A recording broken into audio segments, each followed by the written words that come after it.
It's been over 30 years since Crockett and Tubbs last donned their pastels and saved the day on Miami Vice. But just where have the cast of this 1980s mega hit gone in the years following the show's finale? Here's what the cast of Miami Vice are up to today. Once he donned Sonny Crockett's legendary Ray-Bans, Don Johnson became one of the biggest stars on television. Crockett nails every great cop story trope. A rogue whose code clashes with department bureaucracy? Check. A tough-as-nails exterior hiding a wounded heart? Double check. The coolest guy in the room right up until it's time to deal some justice to the criminal underworld? Triple check. Crockett's intense charisma and undeniable badassery makes him the focus of Miami Vice's universe, and a straight-up icon to boot. After his time as Crockett ended, Johnson tried to jump to leading man status on the big screen. Unfortunately, films such as The Hot Spot and Harley Davidson and the Marlboro Man failed to impress critics or blow up the box office. His next big success was back on television as the lead on CBS police drama Nash Bridges, which matched Miami Vice's 5-year run in length, if not in impact. The 2000s saw Johnson bouncing between supporting roles, but 2019 offered up something of a renaissance for the actor, as he played major parts in 2 critically hailed projects: Rian Johnson's twisty murder mystery Knives Out and HBO's prestige series Watchmen.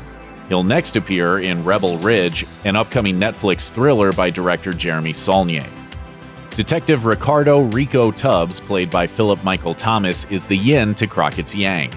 A transplant from the NYPD, he quickly finds himself seduced by the vice side of his work, often engaging in off-duty relationships with persons of interest, and even fathering a child with the daughter of drug lord Esteban Calderon. Still, when the chips are down, he always has Crockett's back. Philip Michael Thomas brought a huge sense of style to the part, forever searing Tubbs into the public consciousness. Sadly, Thomas never quite followed up on the momentum from his time as Tubbs. He released a pair of albums, starred in a short-lived Italian TV series called Detective Extra Large, and fronted the Philip Michael Thomas International Psychic Network, which is exactly what it sounds like. It really is great. Oh, your psychics are definitely the best. By the way, thanks for the free psychic reading. Thomas also briefly reunited with Johnson on a couple of Nash Bridges episodes. At this point, though, he's likely best known to younger audiences as the voice of Lance Vance in the colossally successful Grand Theft Auto Vice City games. Despite claiming he was retired from acting after the release of 2006's Grand Theft Auto Vice City Stories, Thomas returned to the digital realm one more time for 2011's Gangstar Rio, City of Saints. Every deeply wounded detective needs a good love interest, and Crockett's came in the form of Detective Gina Calabrese. The pair's on-again, off-again affair is a central plot point of the series, only ending when Calabrese eventually calls it quits. They do, however, remain close, and their paths continue to cross on a number of investigations. And while the 80s weren't always kind to female characters on TV, Gina Calabrese stands out as one of the most dependable detectives in the Metro-Dade Police Department. Saundra Santiago has continued to work on television long after the end of Miami Vice. Her next big gig was a 3-year stint on the soap opera Guiding Light, followed by appearances on a number of well-known shows including Damages, True Detective, and Gotham. Her most well-known post-Vice role, however, was as Tony Soprano's next-door neighbor, Jeannie Cusimano, on HBO's mega-hit mafia show The Sopranos. Broadway fans might also have seen her in the well-regarded and Tony-winning Nine, which starred Antonio Banderas.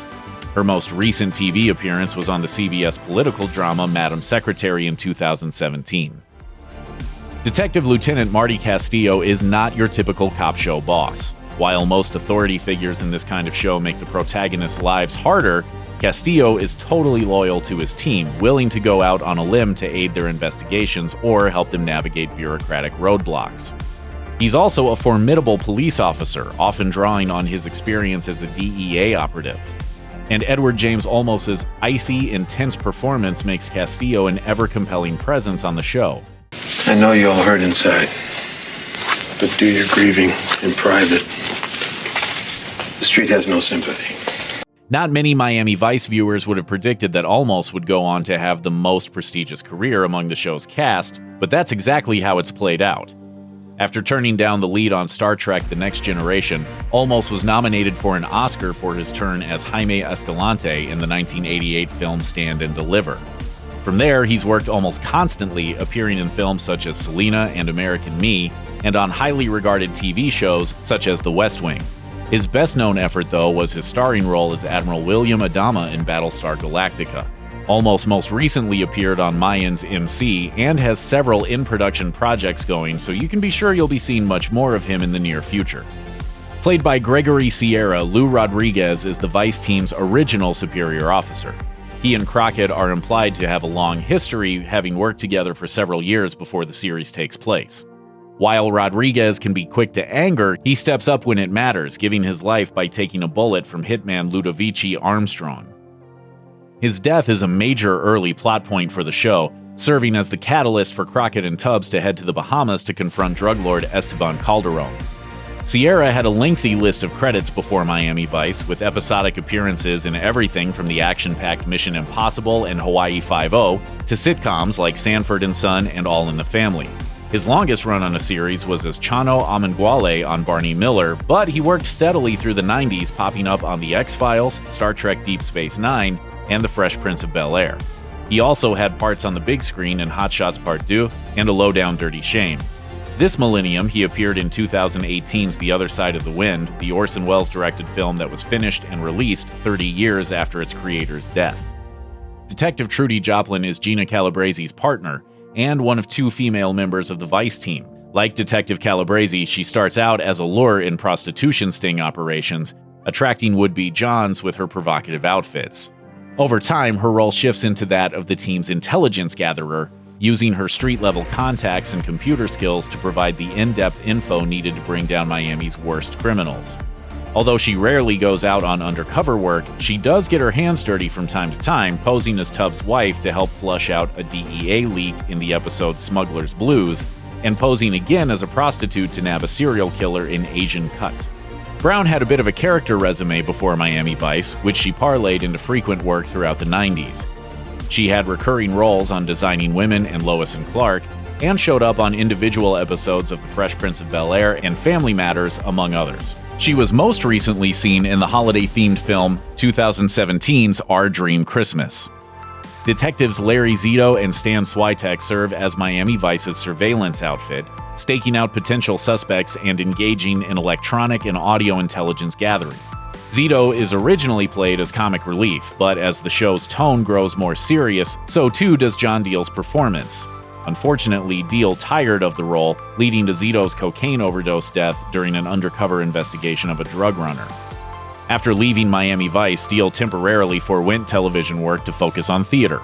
He found time, however, to advance his film career in a rash of movies throughout the 90s. In fact, Diehl has one of the deepest resumes of any Miami Vice alum, with literally dozens of credits per year up through 2020.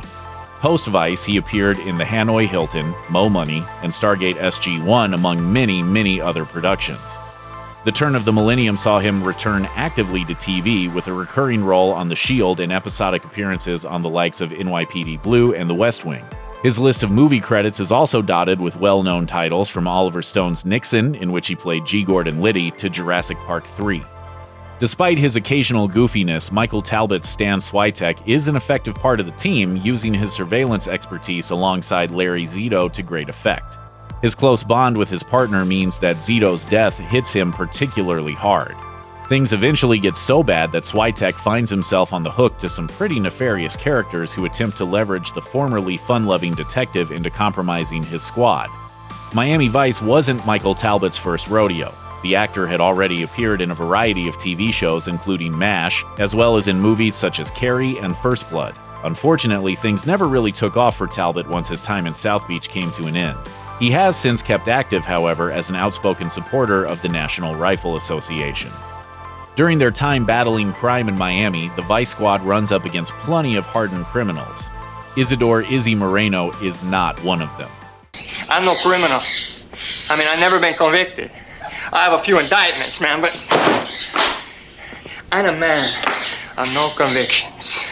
After being arrested by Crockett and Tubbs on a botched bank robbery, Moreno sings like a bird, receiving immunity in exchange for information. From there, he embarks on a long relationship with the show's leads, getting off the hook from his ridiculous crimes in exchange for giving up the goods on some of Miami's most dangerous shirkers of the law. With his penchant for dropping literary misquotes and his thick accent, Moreno is often used as comic relief, but his staying power is undeniable. In fact, he's the only character outside of the main cast to appear in every one of the show's seasons. Martin Ferrero had a solid career in TV that continued after Miami Vice, landing him on shows like The X-Files, as well as reuniting him with Don Johnson on Nash Bridges. He also enjoyed some success at the movies in the 90s, appearing in Stop or My Mom Will Shoot, Get Shorty, and Gods and Monsters. The role from which you probably most recognize him, however, is a little more ignominious. Ferrero played Gennaro, the lawyer who gets bitten in half by a T-Rex while sitting on a toilet in 1993's Jurassic Park. In a case of life imitating art, musician Sheena Easton plays pop star Caitlin Davies on Miami Vice, who later becomes Caitlin Davies Crockett, the detective's second wife.